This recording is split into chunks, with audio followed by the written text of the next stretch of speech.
Whistle Up the Chimney by Nan Hunt. Illustrations by Craig Smith. Now this is a story Maggie liked, I think, when we were little. It looks like Opa bought this in Canada, somewhere in Victoria, in 1987.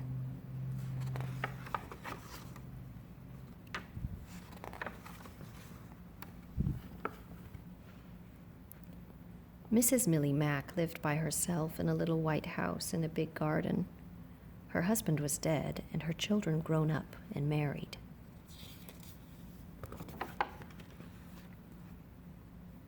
In the spring, Mrs. Millie Mack planted vegetables, talked to the flowers, and enjoyed the warm sunshine. In summer, she weeded and watered, picked flowers and vegetables, and made delicious raspberry jam. In autumn, she preserved fruit and made jellies and jams, pickles and chutneys, relishes and sauces, until her pantry shelves were full. In winter, she sat knitting beside the fire, listening to the flames going crickle, crackle.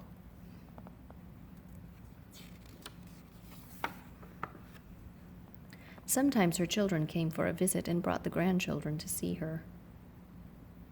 "Mother," they said, "this place is too big. Why not sell it and buy a cozy unit?" "No, thank you," Mrs. Millie Mack said.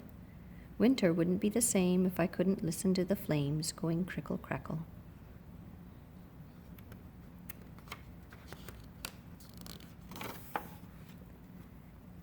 When winter came, she waited for the truck to bring the heavy wood she had ordered. It came in funny shapes.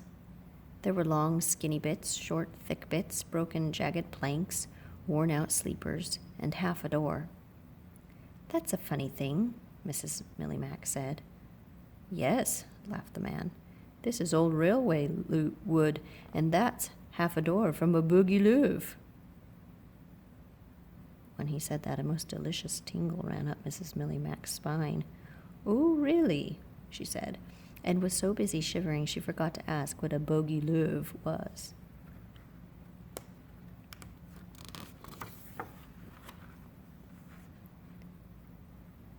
On the first cold evening, Mrs. Millie Mack knelt down on the hearth rug and set a match to the fire. She listened to the flames going crickle-crackle, got out her knitting, and settled down to enjoy the winter. Then she threw on the fire a piece of the half-door from a boogie-love and waited to hear the fire crickle-crackle again. But it didn't.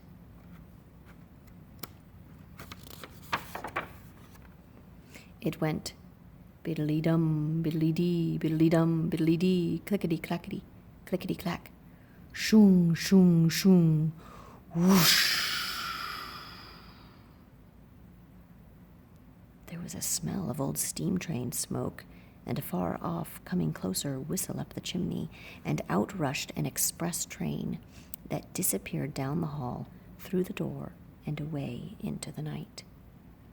Mrs. Millie Mack got so excited she dropped 3 stitches and knitted 7 purls in a plain row.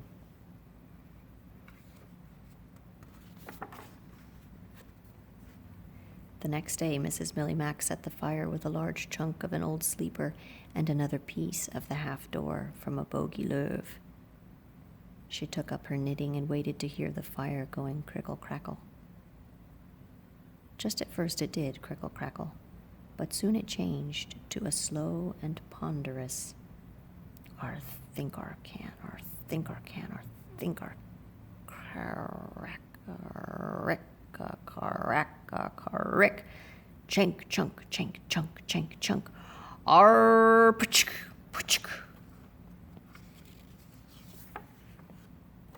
A whistle sounded from up the chimney, and out groaned and clanked a mixed goods train, with the guard wiping soot from his eyes as he was carried off down the hall, through the door, and away into the night. Mrs. Millie Mack got so excited she pulled out a whole row of her knitting.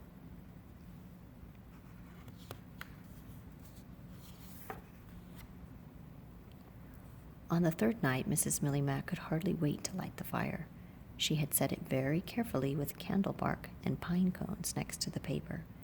then some thicker wood, making a teepee over that. At the back, she put a piece of the half-door from a bogie l'oeuvre.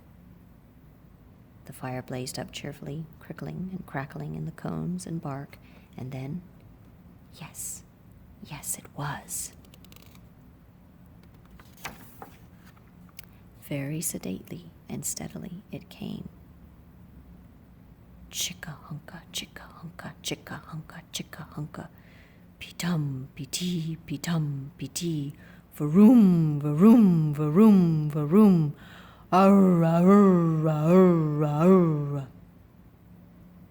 From far up the chimney came a whistle that was not quite a snort and not quite a scream, and out trundled a 4-coach, all-stations passenger train. It slowed down as it came out into the room, and Mrs. Millie Mack thought it would stop, but it didn't. She just had time to wave to the children sitting with their faces pressed against the windows before it swayed up the hall, through the door, and away into the night.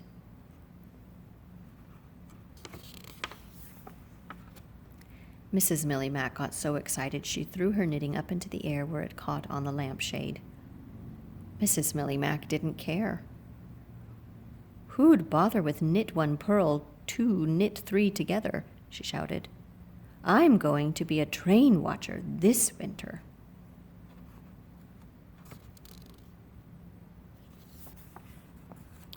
Twice a week the express roared out into the room, down the hall, through the door, and away into the night. 3 times a week the mixed goods dragged its freight out into the room, through the door, down the hall, and away into the night.